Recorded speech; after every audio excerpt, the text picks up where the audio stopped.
Hello दोस्तों, आज की क्लास में प्रश्नावली 4.3 में सवाल नंबर 3 हल करेंगे। तो यहाँ पर आपका सवाल दिया है, क्या एक ऐसी आम की बगिया बनाना संभव है जिसकी लंबाई चौड़ाई से दोगुनी हो और उसका क्षेत्रफल 800 मीटर स्क्वायर हो? यदि है तो उसकी लंबाई और चौड़ाई ज्ञात कीजिए। ये आपका सवाल दिया है, ठीक है। तो यहाँ पर लिखेंगे सबसे पहले हल, और यहाँ पर हम आपको बता दें कह रहा एक ऐसी आम की बगिया। तो यहाँ पर सबसे पहले मान लेंगे ये क्या है, ये एक आम की बगिया है, ठीक है।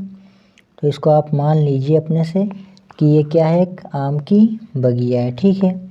इसको हम मान लेंगे एक आम की बगिया है। कह रहा है जिसकी लंबाई चौड़ाई से दोगुनी हो, यानी कि जो इसकी लंबाई है वो चौड़ाई से दोगुनी है, जो लंबाई है वो चौड़ाई से दोगुनी हो।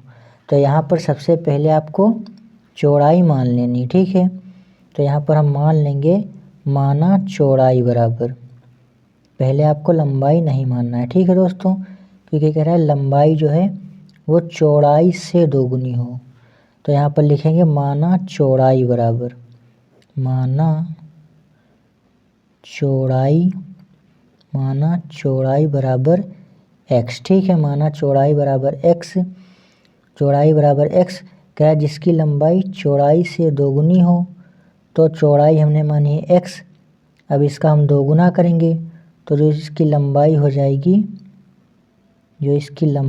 जाएगी, इसमें 2 से गुणा करेंगे तो कितना हो जाएगा, 2x हो जाएगा, ठीक है। कह रहा है जिसकी लंबाई चौड़ाई से दोगुनी हो, तो चौड़ाई हमने मानी है x, अब x का दोगुना करेंगे तो जो इसकी लंबाई निकलेगी वो आपकी 2x निकलेगी, ठीक है। हो और उसका क्षेत्रफल 800 मीटर स्क्वायर हो, यानी कि ये जो आप आम की बगिया है इसका क्षेत्रफल आपका दिया कितना, 800 मीटर स्क्वायर। तो यहाँ पर हम लिख देंगे 800 मीटर स्क्वायर, ये इसका एरिया दिया, यानी कि इसका आपका क्षेत्रफल दिया है। तो उसकी लंबाई और चौड़ाई ज्ञात कीजिए, यानी कि इसमें हमें लंबाई और चौड़ाई ज्ञात करनी है, ठीक है। तो यहाँ पर आम की बगिया का क्षेत्रफल कितना दिया है, 800 मीटर स्क्वायर।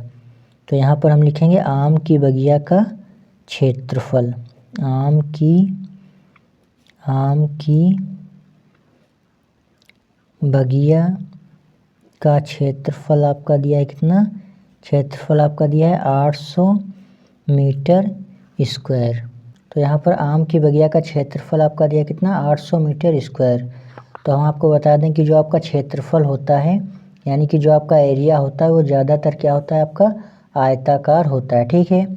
जो क्षेत्रफल आपका होता है अधिकतर आपका आयताकार ही होता है, जो एरिया होता है, ठीक है। तो इसमें आपका आयत का क्षेत्रफल का सूत्र रहेगा, ठीक है। आयत का क्षेत्रफल का सूत्र आपका क्या होता है, आयत का क्षेत्रफल का सूत्र आपका होता है लंबाई गुणे में चौड़ाई, ठीक है।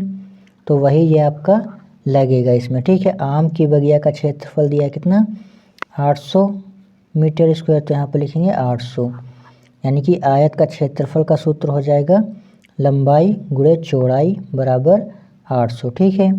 लंबाई गुणे चौड़ाई, तो लंबाई हमने कितनी मानी है, 2x, तो यहाँ पर लिखेंगे 2x गुणे चौड़ाई हमने मानी है x, तो यहाँ पर लिखेंगे x बराबर 800। अब यहाँ पर इन दोनों का गुणा करेंगे तो 2 एक नम 2, x का x में गुणा करेंगे ये आपका हो जाएगा x स्क्वायर बराबर 800। अब इसका हम आरम पार भाग कर देंगे, 2 से काटेंगे, 2 चौक को 8, 2 जीरो इसी तरीके से उतार लेंगे। तो यहाँ पर लिखेंगे x स्क्वायर बराबर 400, और जब हम इसके ऊपर से स्क्वायर हटाते हैं तो इसके ऊपर इधर रूट लग जाता है, ठीक है। तो ये आपका आ जाएगा 400 अंडर रूट में। तो यहाँ से हम x बराबर निकालेंगे, और 400 का वर्गमूल कितना होता है, 400 का वर्गमूल होता है 20। तो यहाँ से x बराबर आपका आ गया 20। तो हमने चौड़ाई कितनी मानी थी, यहाँ पर दोस्तों हमने चौड़ाई मानी थी कितनी, x, चौड़ाई हमने मानी x। तो यहाँ पर x बराबर हमने कितना निकाला है, 20। तो यहाँ पर आप लिख दीजिए अतः चौड़ाई बराबर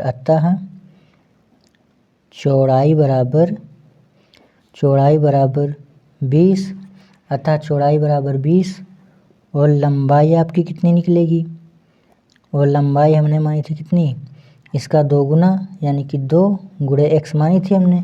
तो यहाँ पर लिखेंगे 2 गुणे x, x कितना हो जाएगा 20 हो जाएगा। तो यहाँ पर आपका आएगा कितना, लंबाई आपकी आ जाएगी 40 आ जाएगी। ठीक है, तो यहाँ पर लंबाई आपकी आ गई कितनी 40 और चौड़ाई आपकी आ गई कितनी 20।